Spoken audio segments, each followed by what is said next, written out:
Vivimos una semana convulsa en la que hemos visto cómo Israel dinamitaba toda esperanza de paz inminente en Oriente Próximo, bombardeando Gaza, acabando con la vida de más de 400 personas y rompiendo el alto el fuego. Una semana en la que además ha naufragado, al menos en parte, el plan de Donald Trump para la paz en Ucrania. Enfría las expectativas Vladimir Putin, que no piensa ir más allá de una tregua sobre las instalaciones energéticas durante 30 días. En los próximos minutos hablaremos de Oriente Próximo, hablaremos de Ucrania y hablaremos del acuerdo que ha alcanzado el gobierno con Junts para el reparto en el conjunto de España de los menores migrantes no acompañados. Comienza Claves de Actualidad.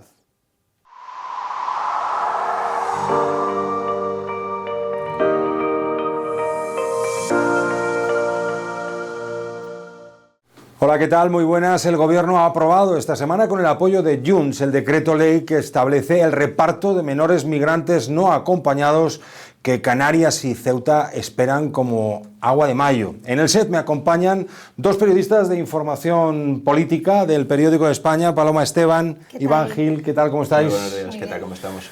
Bueno, pues ese reparto del que hablo es un reparto obligatorio, se ha pactado con Junts, se ha aprobado por sorpresa y amenaza con provocar toda una revolución en las comunidades gobernadas por el Partido Popular, que son 11 de 17. Sí. El Gobierno da por hecho, ¿no?, que habrá un frente común de las comunidades autónomas, pero sí rebaja un poco su alcance. El decreto está ya en el BOE, es una reforma legal de obligado cumplimiento. Y ante esta perspectiva de que se puedan poner trabas, bueno, pues en el Gobierno insisten que no se paralizará porque consideran que la norma está blindada. También entienden que un intento de boicot supondría consecuencias tanto administrativas como incluso penales. Y en el sentido de que cualquier recurso tendría que ir al Tribunal Constitucional, entienden que, bueno, con los servicios jurídicos del Estado, tanto Abogacía como Consejo de Estado, que han validado la norma, se ha hecho además mediante una reforma de la Ley de Extranjería que cambia las competencias, con lo cual ya no habría un conflicto competencial, que tiene un blindaje jurídico. Por otro lado, comentabas también que con cierta sorpresa y sobre todo que Junts se ha sumado a última hora. Siempre fue la pieza que faltaba ante la negativa del PP, que siempre se intentó negociar con el Partido Popular, pero Junts es verdad que ya desde un principio, ya en junio del pasado año, cuando se intentó hacer esta reforma, condicionaban su apoyo a una delegación previa de las competencias en inmigración, con lo cual eso pudo haber allanado un poco las conversaciones. Uh-huh. Bueno, yo pienso que vamos a ver ese frente común de las comunidades autónomas del PP, lo que pasa es que está por ver hasta dónde. Hay que recordar que el PP también gobierna en coalición Canarias, y lo digo porque, claro, la postura es complicada. La situación de Canarias, estamos hablando de un colapso y de una situación límite desde hace muchísimos meses. Ha habido un intento también que se ha prolongado bastante entre el gobierno y el PP, con ese intento del gobierno de pactarlo con el PP Armando, y la realidad es que ha sido imposible. Yo creo que el PP considera que el Gobierno tenía que haber introducido más cosas en esa reforma legal y no solo la relativa al famoso artículo 35, que es la que quiere hacer estructural esa distribución de los menores migrantes, pues cuando llegan a Canarias, cuando llegan a Ceuta, y realmente esas comunidades no pueden hacer frente a esa situación. Es imposible durante muchos meses el tira y afloja, y al final sale con Junts. Es verdad que después de un pacto que tiene que ver con el control de las fronteras en Cataluña, todo esto yo creo que al PP también le anima a ese choque político, también lo vamos a ver en los tribunales, pero creo que también es importante recalcar que el PP ha dicho que va a cumplir la ley, y luego abriremos otro capítulo que será los problemas que pueda tener con Vox, del que depende en algunas comunidades autónomas, y que directamente lo que querría es que el PP se declarara en rebeldía y no cumpliera. Esa es otra derivada, desde luego, ¿no? Hasta donde se conoce, ¿qué interpretación hacéis de los criterios que se pretenden fijar para el reparto de los 4.400 menores? Madrid es la comunidad autónoma que más recibirá, Cataluña la que menos. El gobierno de Ayuso amenaza con llevarlo a los tribunales y hasta Europa. Sí, Yo pienso que Ayuso, que ha sido la primera en decir que va a ir a los tribunales, pero no creo que sea la única, pienso que va a haber más comunidades del Partido Popular que van a recurrir a la justicia en el plano, digamos, nacional, aquí en España, y también en las instituciones comunitarias, y tiene mucho que ver con los criterios de ese reparto.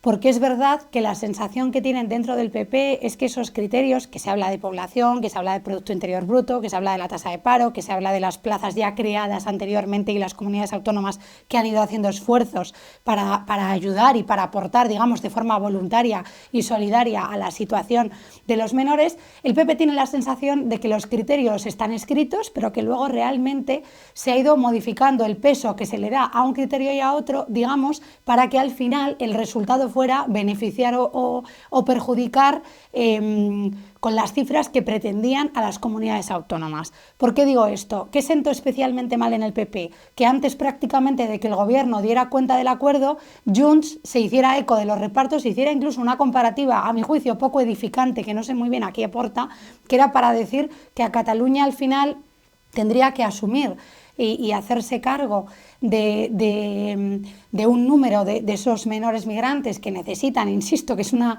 situación absolutamente humanitaria, que necesitan una salida, y compararlo enseguida con la cifra de Madrid, con el objetivo de decir. Entonces, este asunto, que es lo que yo creo que es el tinte político más complicado de explicar, Armando, es lo que hace, digamos, empoderar al PP el argumento de tener la sensación de que el gobierno ha ido cambiando el peso de esos criterios para al final un resultado que ellos previamente ya querían tener estipulado. Y creo que eso es lo que ellos hablan de reparto partidista y lo van a llevar hasta el límite. Bueno, hay que recordar que el PP, Vox y Junts ya hicieron fracasar en el Congreso un acuerdo que habían alcanzado sobre el reparto de menores el Gobierno y Coalición Canaria. ¿Qué gana ahora Junts? ¿Cómo pasa Junts, digamos, de ser artífice de este pacto, de este acuerdo, cuando prácticamente anteayer, como aquel que dice, había rechazado uno muy parecido?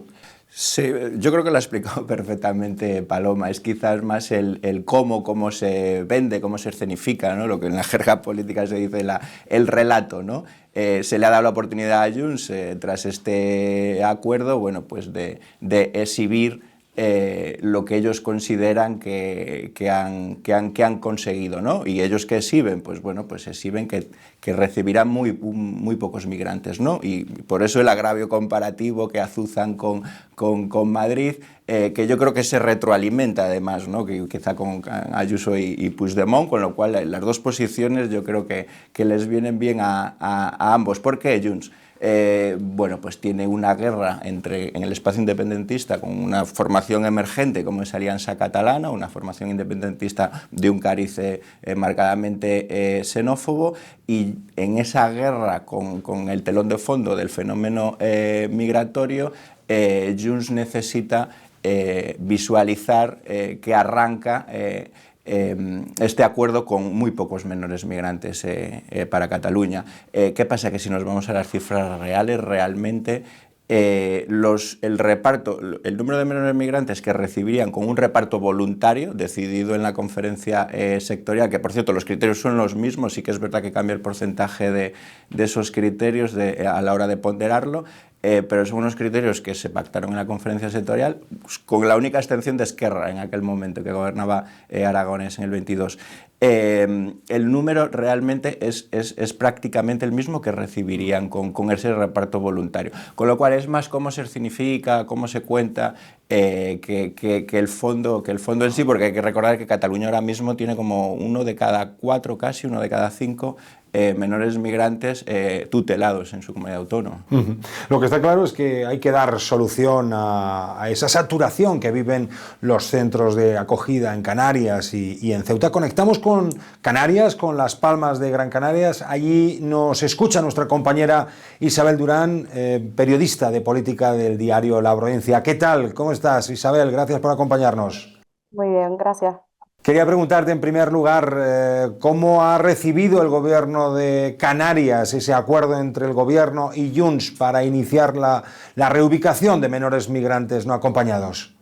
Pues en Canarias, después de 15 meses pidiendo incansablemente a pico y pala ayuda para tratar de gestionar lo mejor posible la emergencia humanitaria que supone atender a 5.800 niños que están en los centros de acogida, pues como es lógico, la medida, aunque llega tarde y después de mucho trabajo, pues se ha acogido con alegría, se ha celebrado mucho.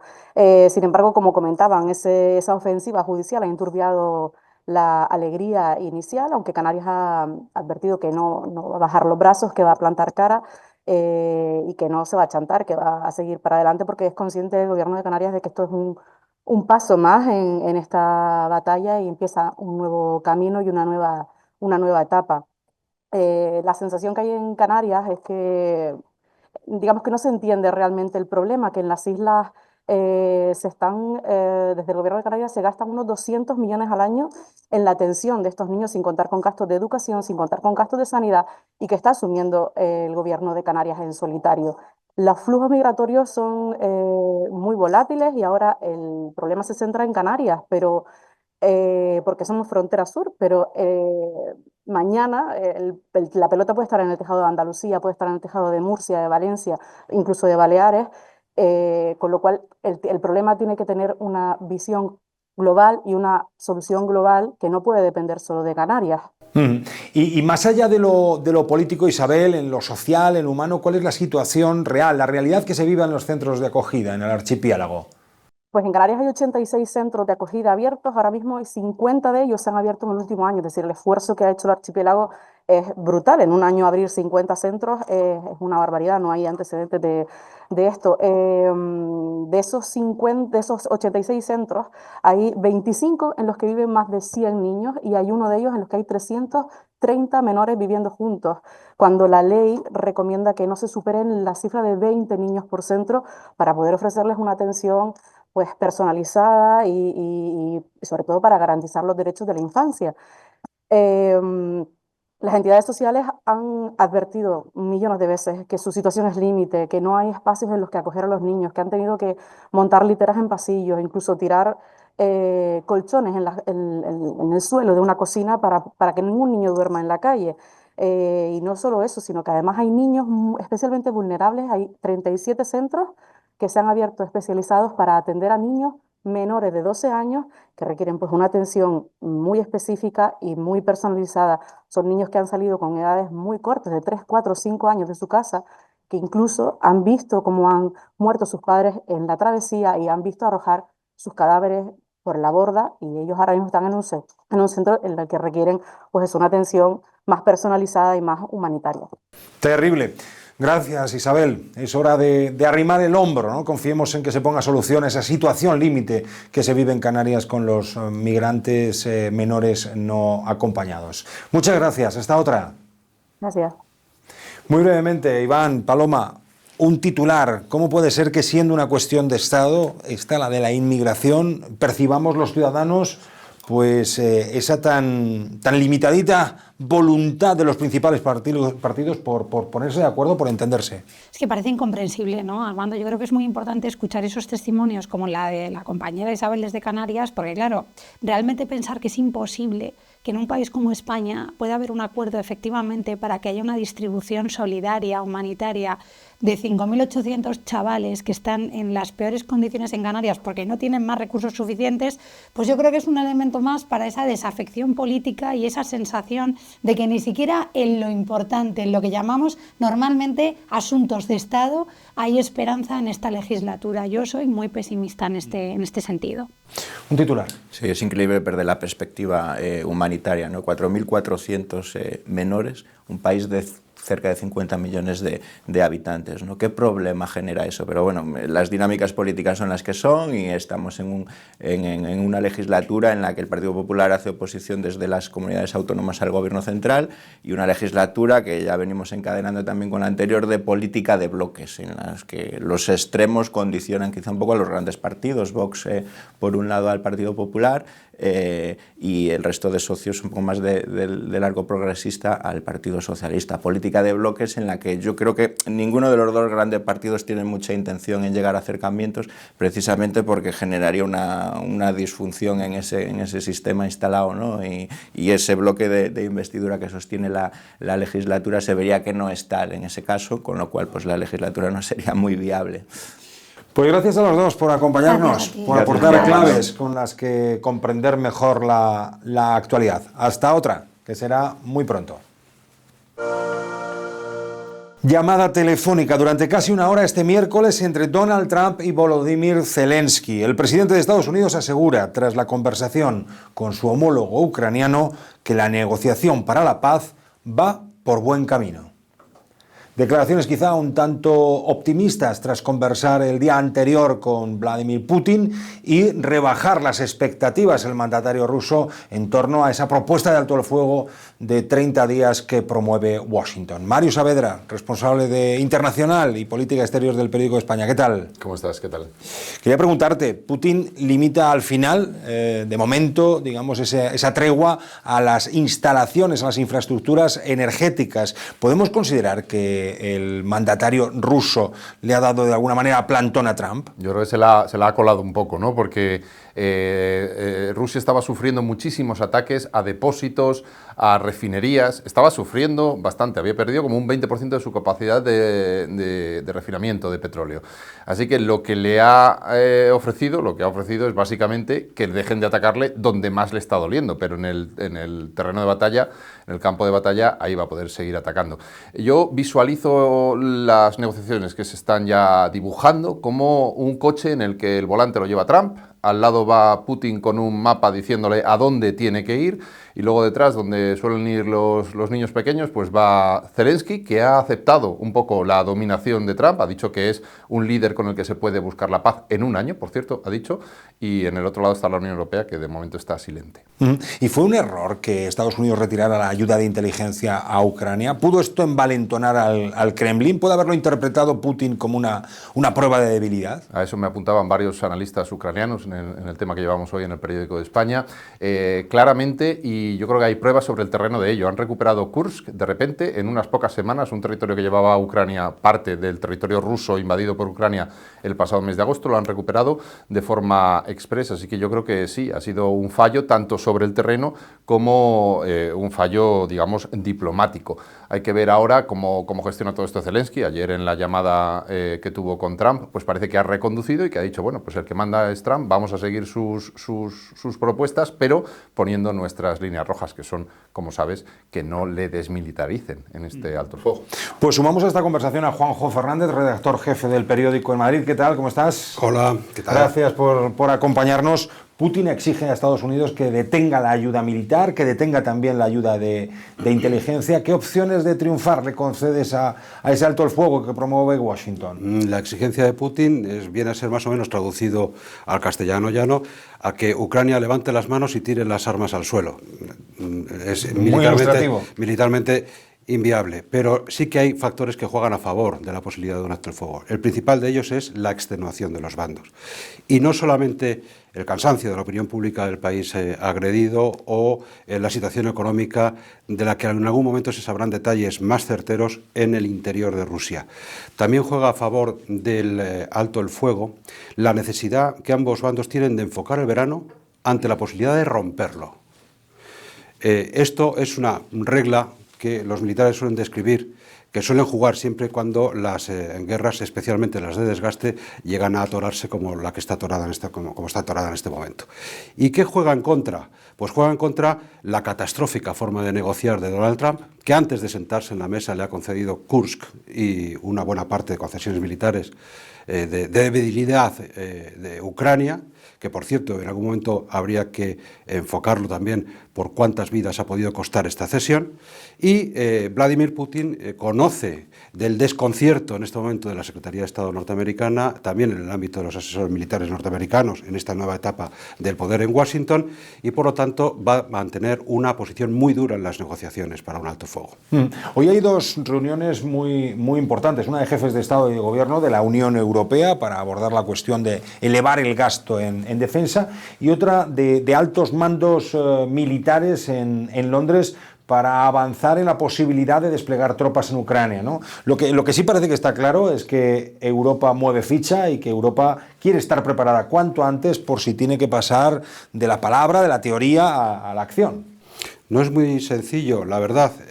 Una cosa es planearlo y decirlo en el ámbito de las declaraciones políticas, y otra cosa es llevar a la práctica la coordinación de una veintena de ejércitos. Robert Brigger, el general jefe del Comité Militar de la Unión Europea, tiene calculado que se necesitaría para una fuerza de paz, no estoy hablando de interposición, de paz, una cantidad de tropas de aproximadamente 5 dígitos. Si nos ponemos en el máximo serían 90 y tantos mil soldados, y eso implicaría, por ejemplo, para España, si participara en este despliegue, la necesidad de poner unos 4 o 5 mil soldados. Es mucho más de todos los soldados que están en este momento en misiones internacionales fuera de España.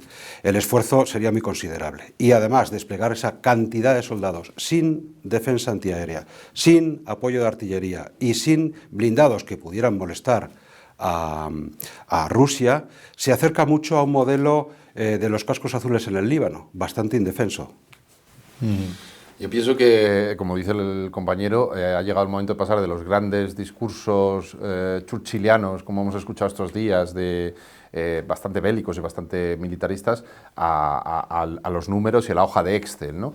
Hay una cosa que me ha llamado mucho la atención y es que ha pasado un poco inadvertida, y es que Canadá está dispuesta a firmar o está negociando un acuerdo de desarrollo militar con la Unión Europea, no con Estados Unidos, con el que ha luchado en playas y montañas, como dijo el anterior primer ministro, no, con la Unión Europea. Esto es bastante novedoso. También el acercamiento de Reino Unido a la Unión Europea, esa especie de UE más Canadá más Reino Unido, que nos puede dar lo que nos falta, que es la inteligencia. Creo que Reino Unido es prodigioso en cuestiones de inteligencia, y eso puede venir muy bien a este conglomerado que estamos tratando de montar. ¿Y en qué aspectos tiene Europa que poner énfasis en defensa? Digo, ¿en qué aspectos tiene que poner énfasis para protegerse ante la amenaza que pueda representar en un momento de Rusia y ante la eventualidad de que perdamos ese paraguas de protección de Estados Unidos del que hemos gozado pues, desde la segunda mitad del siglo XX?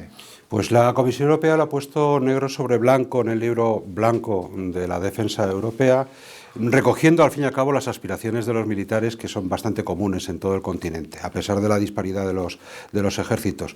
Uno de ellos es asegurar una defensa aérea eficaz y también antimisiles de la Unión. Otro de ellos es procurarse una artillería de campaña potente, y eso significa un suministro regular de municiones.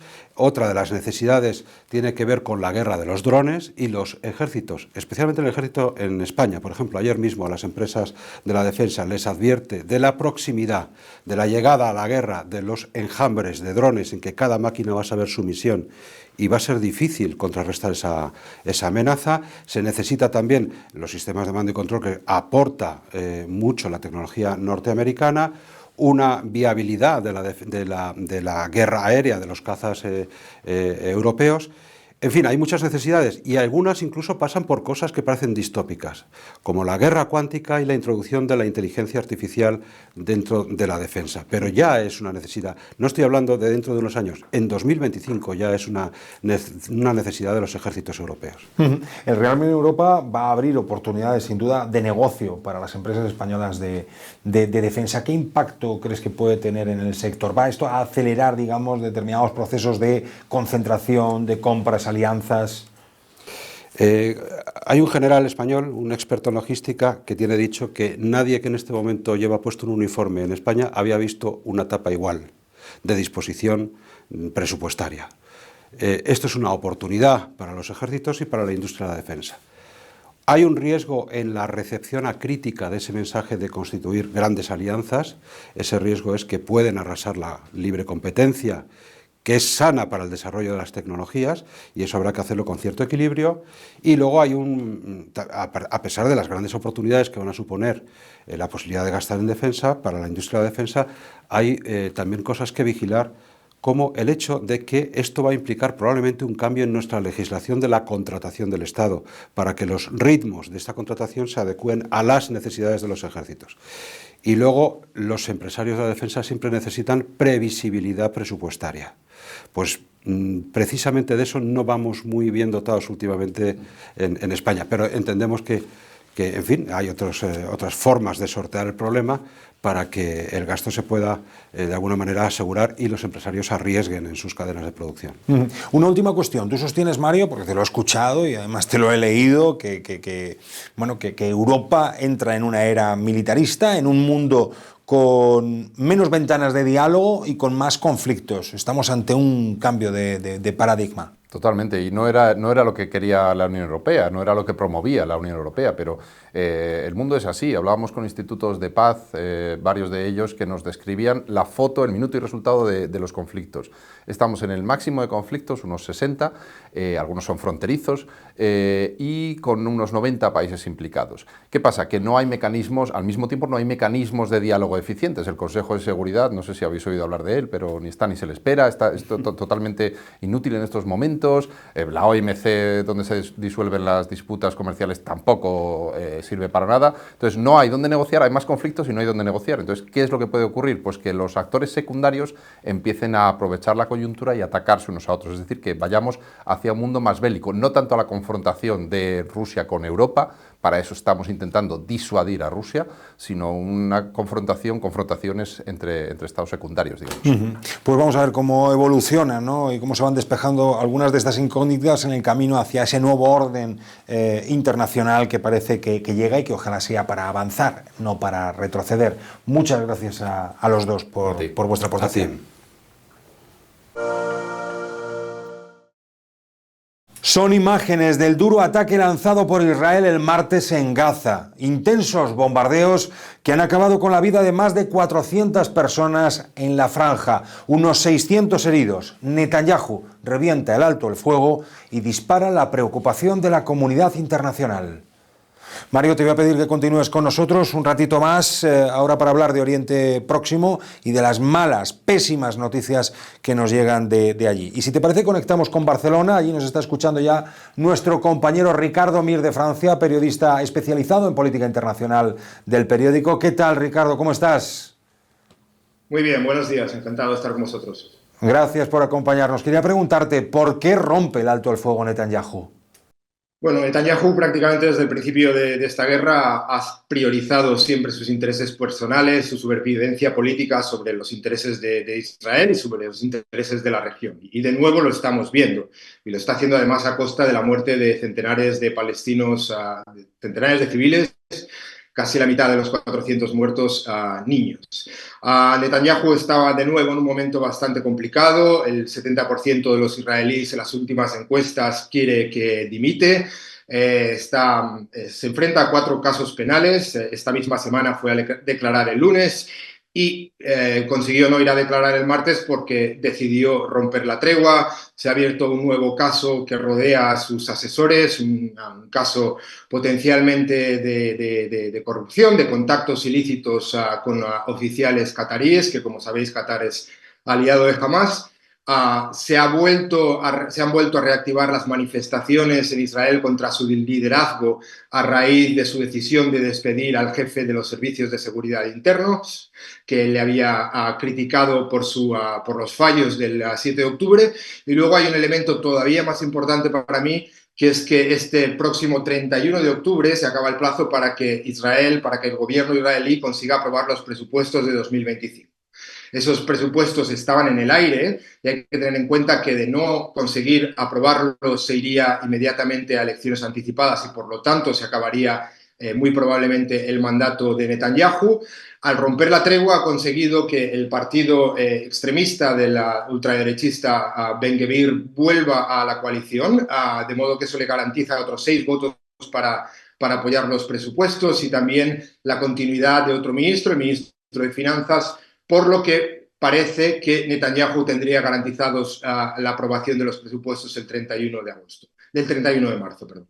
En ese contexto, decía Ricardo, Israel rompe la tregua en Gaza y lo hace, Mario, con el apoyo de Estados Unidos. ¿Cómo casa ese apoyo de Washington con los planes de paz que venía promoviendo Trump en la zona? Bueno, yo no creo que realmente él busque la paz en la zona. Es una administración profundamente sesgada la más sesgada de la historia de Estados Unidos, que ya sabes que ya tiene un sesgo per se hacia Israel.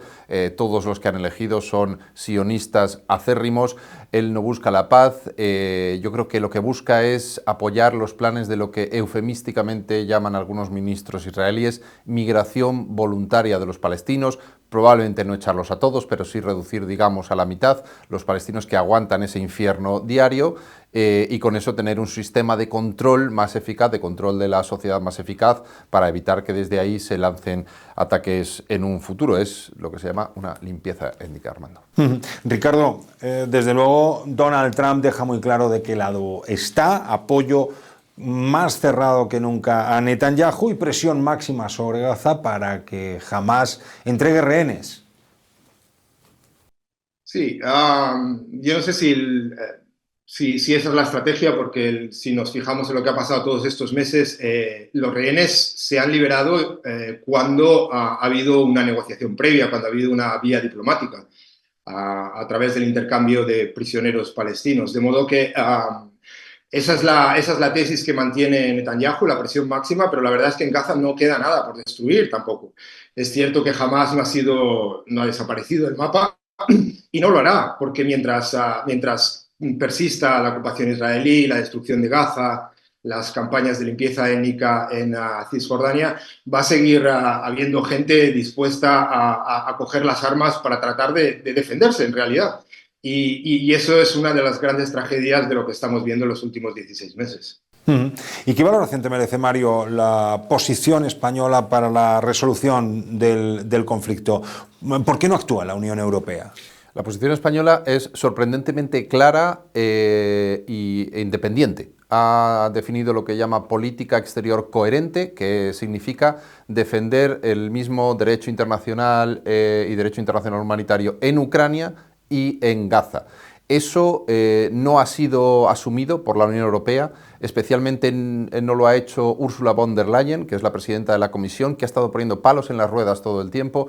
Ha evitado, por ejemplo, que se use una de las pocas palancas que tiene la Unión Europea para aportar algo a la paz, para presionar a una de las partes, que es a Israel, el acuerdo de asociación Unión Europea-Israel, que España ha pedido por activa y por pasiva que se revise y no se está haciendo.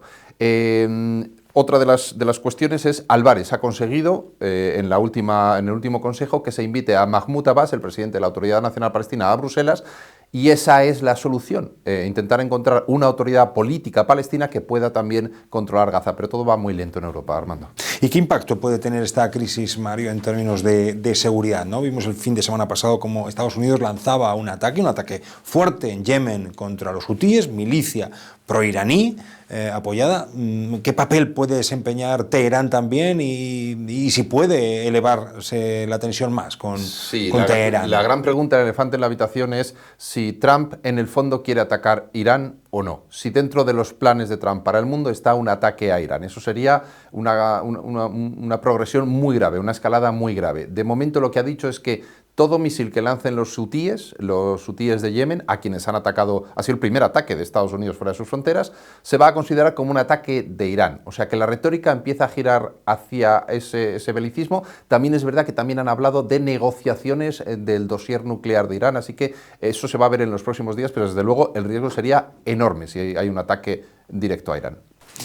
Y Ricardo, después de romper el alto el fuego Israel con el apoyo de Estados Unidos, ¿cabe albergar alguna esperanza de paz estable en la zona o hemos vuelto de nuevo a la casilla de salida?